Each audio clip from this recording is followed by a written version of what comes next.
Okay, here we are. Once again, it's the physics video lecture, psci 168, video lecture 31. And we've been talking about thermal physics. I ended up talking briefly about hurricanes and tornadoes as an example of a heat engine. I was going to move on into electricity, but I have a better idea, and that is to talk about solar energy, because there's a really nice transition, you segue right into solar energy. So I'm going to do a little bit of a review right here to remind us of what we know so far, and then we'll see how solar energy ties into all of this. Good. So let's see here. So far, and this is just a review, I'll do it in, I'm going to do it in two columns here. I'll split the board and the upper board. And in this column here, we have hydropower. Okay. So, hydropower, and we have our little cartoon with the dam. There's an elevated amount of water. I've got colors. Let's go ahead and make it blue. So we've got an elevated lake of water here. There's a penstock, goes down to the powerhouse. And we've seen now with the actual examples, these pipes can run all the way down the side of a mountain if you have mountains. If you don't have high mountains, you put the powerhouse right at the base of the dam, but one way or the other. There's the lower level. So we have this height H, and we know that the potential energy, which we'll call work here, is just mgh. It's just an elevated amount of water. And if I wanted to put some numbers in here, I could say potential energy per cubic meter per meter cubed. And you know what? We'll say with H equals 1,000 meters. We've easily got 1,000 meters in our mountains here. Another dam might only be 100 meters high, and then instead of 1,000, we'd have 100. Nonetheless, that's a good numerical example, because we can then state how much this would be. We have the density times the volume, that's the mass, times G times H.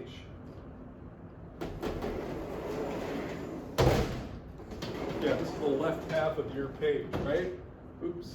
Okay, we know it's there. So what do we have here?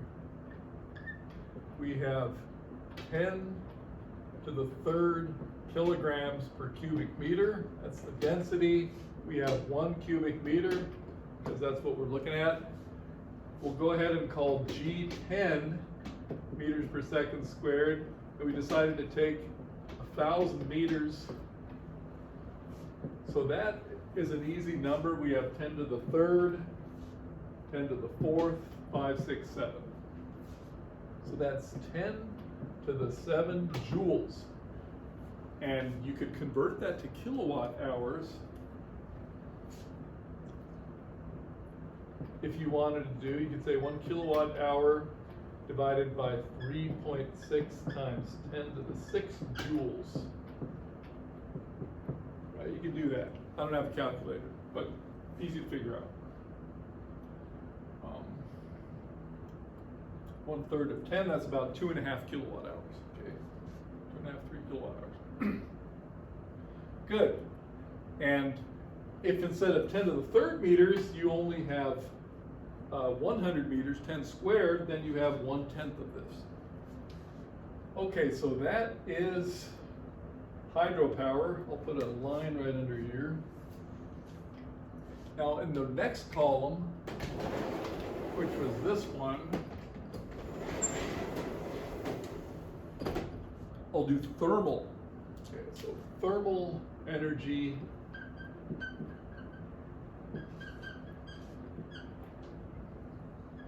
and here the question is going to be how many joules per cubic meter of fuel. And since we like to have a picture here, our cartoon for thermal energy, it's that beaker with water in it. It's got the thermometer, it's on a stand, and it's got a butter candle underneath, right? Because we know how that all works now. Because, let me put a little red on that flame, because there's the fuel, right? And there's the ideas that allow us to say how many joules in that fuel. So thermal energy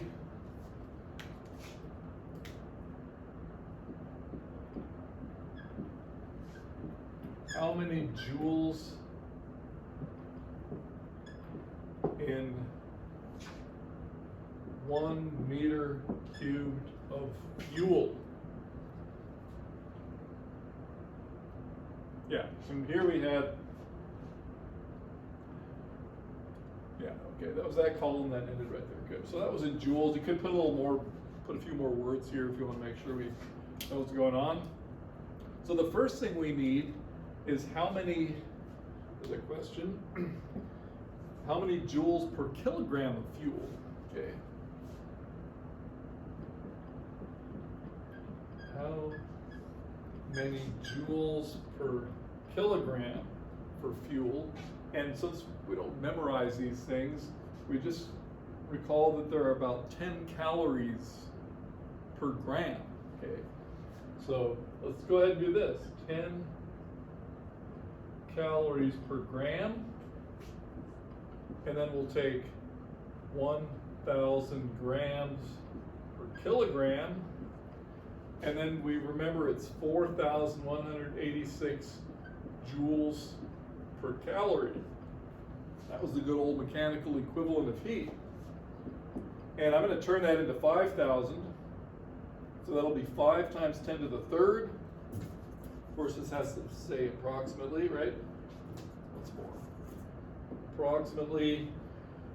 So 5 times 10 to the third, 4, 5, 6, 7. So it's approximately 5 times 10 to the 7 joules per kilogram. So that's what we have in fuel. Now I'm continuing this column.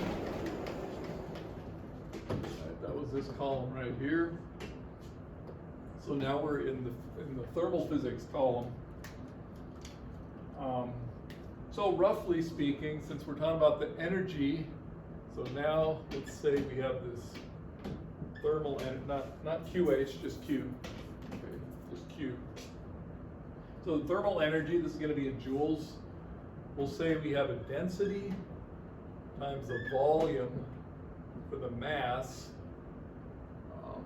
I'm going to define this with the letter capital H. Okay, I just pulled that out of the hat right here.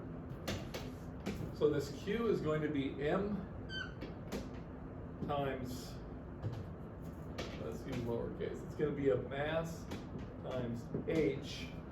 So that's kilograms times joules per kilogram. Okay, it's going to be joules. So here we go. We'll have density times volume times this H here. Once again, we're approximating. We're just going to again say 10 to the third kilograms per cubic meter. It can be less, it can be more. Okay, but this would be the density of water. So 10 to the third kilograms per meter cubed, and then the volume is just 1 cubic meter, and then this H here, the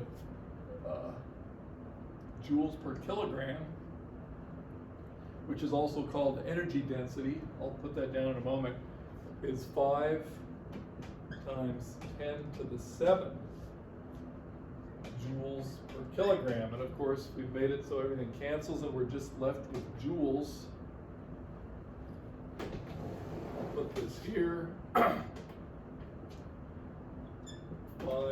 times 10 to the 10. joules per meter cubed. Okay, kilograms cancel. Joules per meter cubed. And let's go ahead and put this here. We're going to call this the energy density. Yeah, energy density. And I'm going to have you guys look a couple of these up.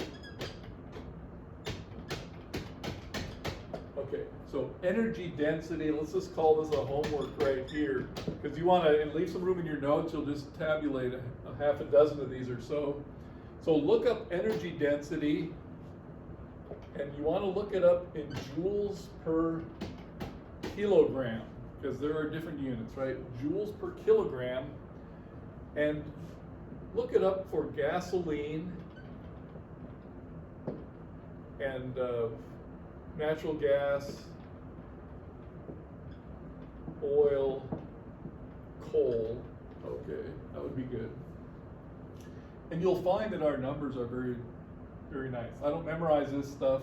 I just memorize the 10 calories per gram, right? So look up energy densities and get a few of these. Leave some room in your notes, put them in there. And by the way, they may show up, see, these are pretty big numbers, right? 5 times 10 to the 7. This would be 50 megajoules. So I'll put that as a note as well. Because 10 to the 6 is mega, okay? 10 to the 6 is a million. So this here is 50 times 10 to the 6 equals 50 mega joules or what have you. Okay, joules per kilogram. Just so you're aware of that. Okay, good. So we now have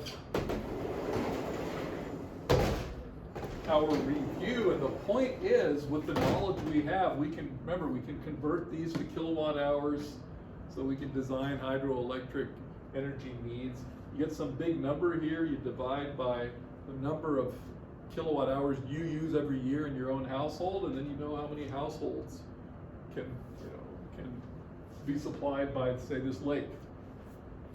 Similar with thermal energy. You know what a cubic meter, say, of coal, oil, what have you, has in energy. Then you can also start to distribute that per person in society and in civilization. Here, of course, we have to talk about heat engines and efficiencies, but that's just a number. You take this and you knock it down by a half, by 3/4, even by 9/10, and then you get the actual amount that you have available.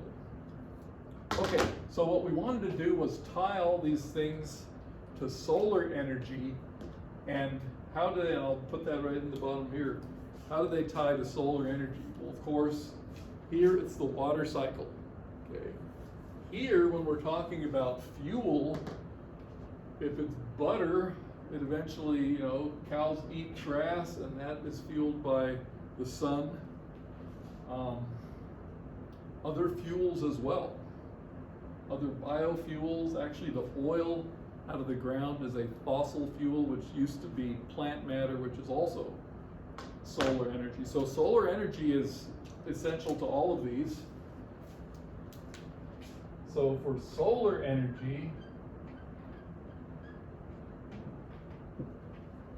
like I said, I want to do electricity first, but then I realized this ties in too well. We're just going to keep going. Okay, so solar energy, we have the water cycle. It's for the hydro. And then we have, fundamentally we have photosynthesis for plant matter. Photosynthesis, that's also synthesis. Okay, so these are all solar driven, and we have to now learn something about solar energy, namely, and this is our question now, how much can we quantify solar energy in terms of joules, just the way we did these two? So that's the next thing, how much energy from the sun. And good. So next,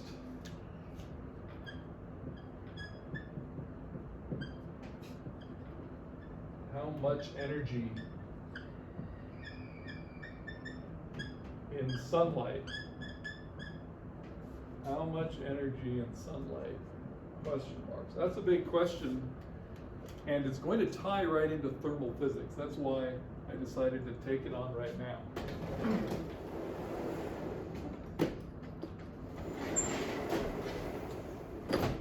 So we had heat transfer.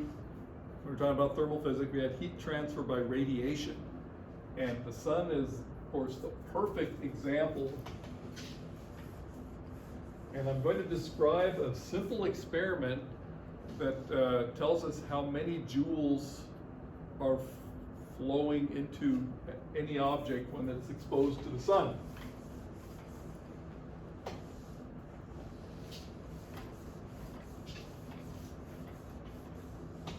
And first of all, the experiment that everybody has already done or experienced is if you have a water hose laying out in the sun in the summer. So it's, maybe it's a black rubber hose that's laying out in the sun, and you turn the water on, and what comes out of the hose is a stream of very hot water. Okay, so that's all we need to remember and to know to set up our little experiment. You leave water out in the sun, especially in a hose for a long time, it gets very hot. So, yeah, so let's title this Energy from Sunlight.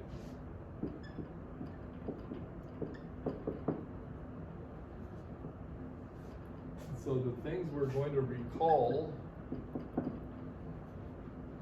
from our memory.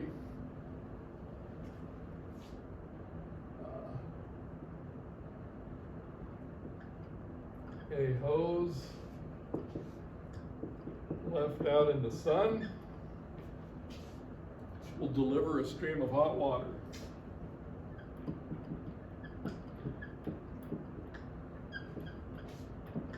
Sometimes it's surprising, right? Sometimes it's surprising you actually get burned by it. Okay. So that's the first thing. The other thing we have to recall, so that's one, is heat transfer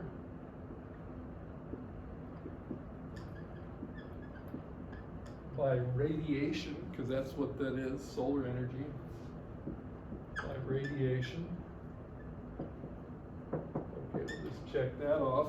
And finally, here's the formula we're going to use. Q equals mc delta T. So I have to remind us what that is. The idea was we have an object of mass m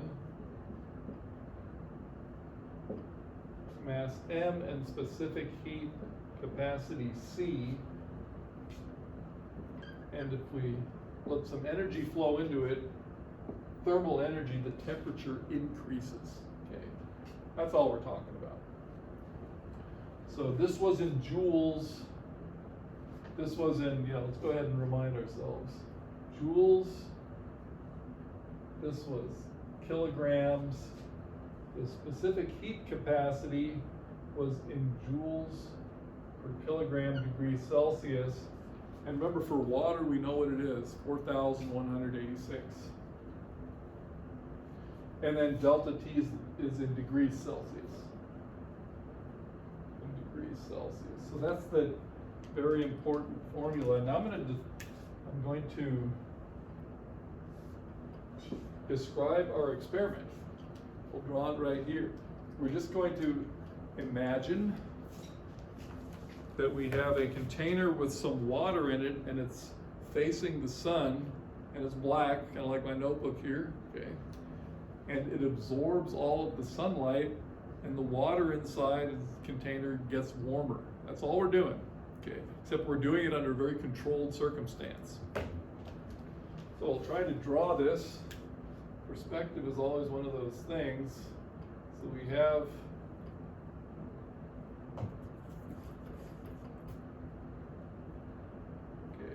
this container here.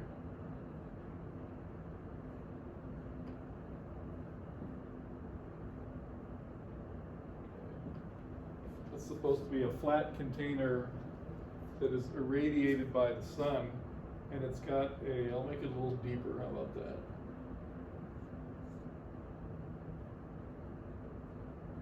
Okay, there's the sides. Okay, that container is irradiated by the sun. You guys get a better picture. Okay, so your sunlight, this has an area facing the sun. So sunlight, area capital A, facing the sun. It has, it contains mass M of water, contains mass M of water, and I'll draw it's got a thermometer in it with which we measure the changing temperature. Thermometer, degrees Celsius. Okay, I'll send this up.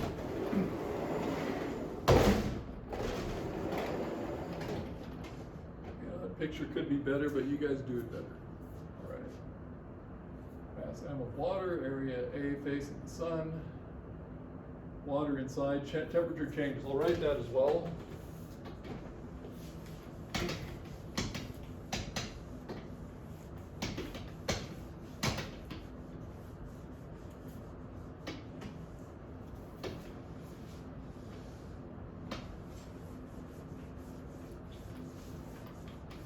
But yeah, this is just the controlled version of letting that water hose gain, increase in temperature when it's laying out in the sun. So thermometer, just continuing what I have here, thermometer measures delta T in degrees Celsius as the temperature increases. Finally, I just want to write finally here because we need one important ingredient. We need to have a clock to measure the time. We measure temperature, okay, change with respect to time. With respect to time. So we need a clock. Okay. So what's going to happen is this.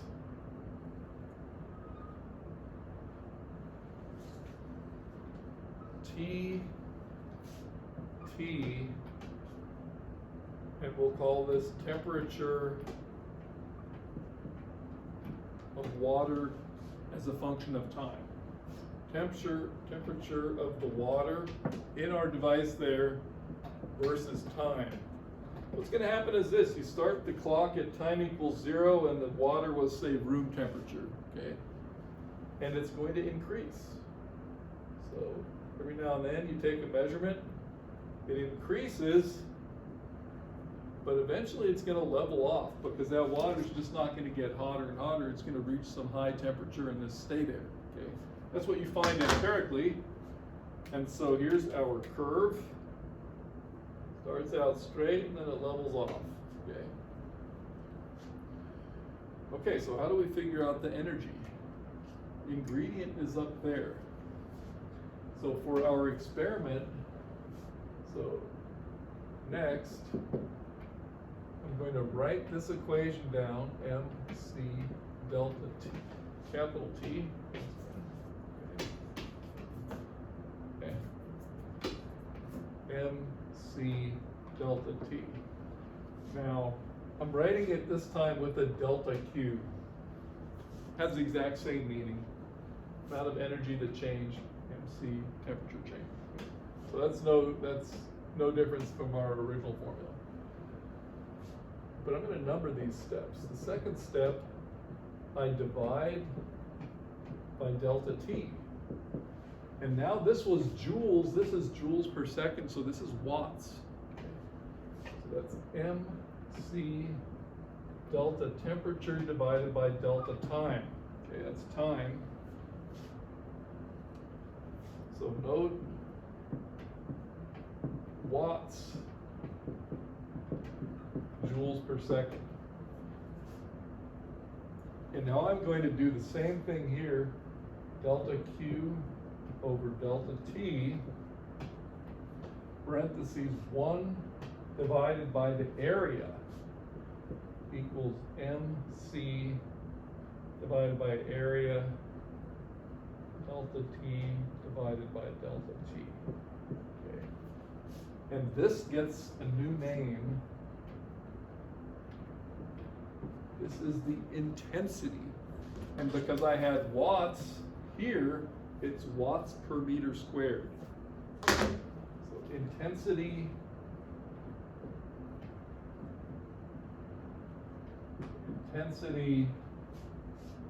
I, and the units are watts per meter squared. This is exactly what we need. And let me focus on this equation for a moment, because this is nothing to memorize. This is just the conceptual description of what we're doing in our experiment. So once again, you have a mass of water in your apparatus. We know the specific heat of water, that's a known quantity. This is the surface area of our apparatus. Now this delta T, capital T over delta lowercase t, this change in temperature over time, this is exactly the slope of our graph. Okay. Change in temperature over change in time. So I'll put that here. Delta temperature over delta time equals the slope of our graph. And so this was the actual experiment that you did, and it's telling us all combined here the intensity of sunlight. Okay, so this is the intensity of sunlight. So every step of this thing we've actually studied this semester, so take your time to write this out and think it through. This is a pretty transparent expression. And again, this change in temperature over time, this is just us taking temperature measurements, say every 5 minutes, every 1 minute or so, and we notice the temperature is increasing, and then it's going to level off eventually. Okay. So we take the slope back where it was really increasing the fastest, so the maximum slope, and there we go. So this is the intensity of sunlight.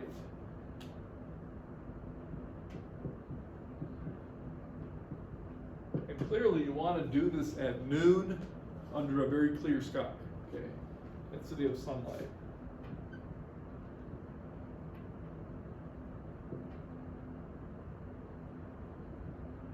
Good.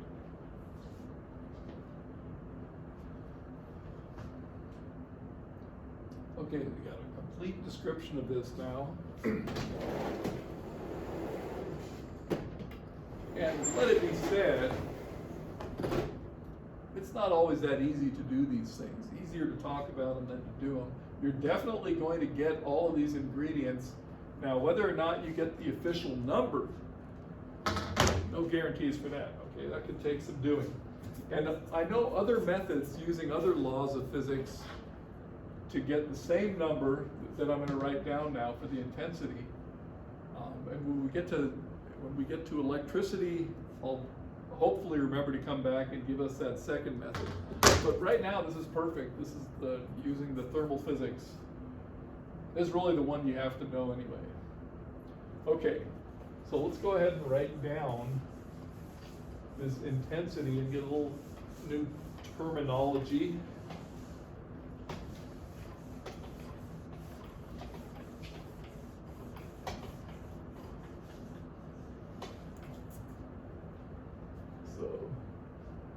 And the intensity of sunlight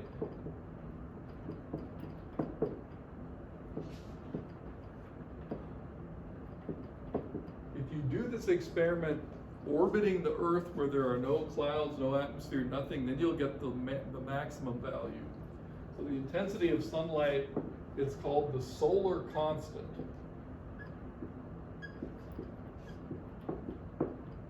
And letter I, 1,340 watts per square meter. Okay, that's a pretty decent number. 1,340 watts per square meter. This is above the atmosphere, so this is under perfect conditions.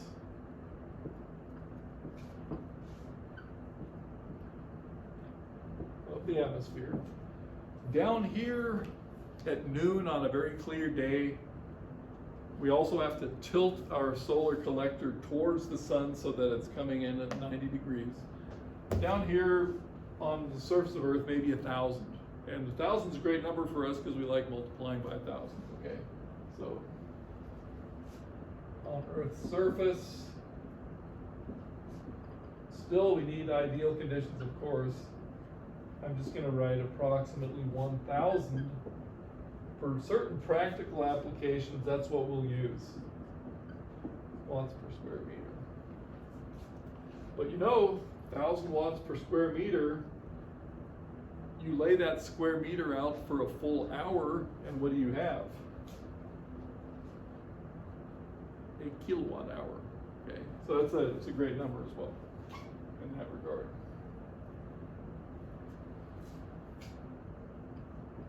So that means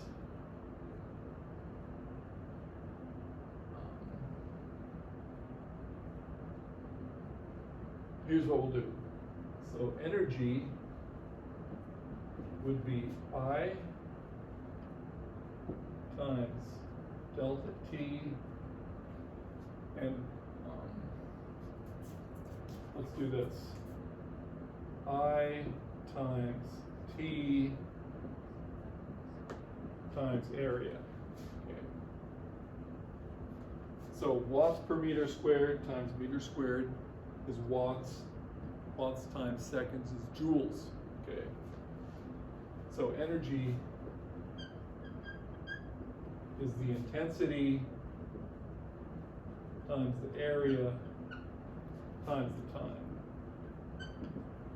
Or actually what I just wrote here, that's more important than this formula here, okay? We're not just memorizing formulas. So energy, intensity times area times time. And my final example here, if A equals 1 meter squared, then 1,000 watts is a kilowatt, and you run it for an hour, that's a kilowatt hour. Okay. Then you've got energy, 1,000 watts per meter squared times 1 square meter, that's the area, times 1 hour, and that would be 1 kilowatt hour. So that's an example of a square meter in the sun. Okay. Okay. Let's see how we're doing time-wise. I think that's a pretty, that's a pretty good session here. I think I'll leave it right here. We're going to continue on with this, but we made a good transformation into the solar energy idea. And this heating up the water experiment, you realize you want to catch all of the energy, so maybe you would put some dye, some ink in that water to make it totally black, so that the light just doesn't get reflected off it, but it's all absorbed. The idea was the water is absorbing all of the radiation, and if you can absorb all of it, complete absorption, then you're getting all the energy. Okay, and it's coming in as thermal energy, but we already know if we have thermal energy, we have other tricks up our sleeve to turn it into work and stuff. Okay, so that's the solar constant. In fact, nowadays it can be turned directly into electricity. We'll get there eventually too. Okay. But what we needed to know is how much energy there is here. This 1340 or this 1,000. And then subsequently we'll have to learn about efficiencies as well. It would be nice to get 1,000 and keep 1,000, but that's not always the case. Okay. Good, so we'll leave it at that. The homework was just to, in addition to these notes, of course, just to look up a few of those energy densities. And we'll continue on. This is a great subject. Okay, good. See you guys later.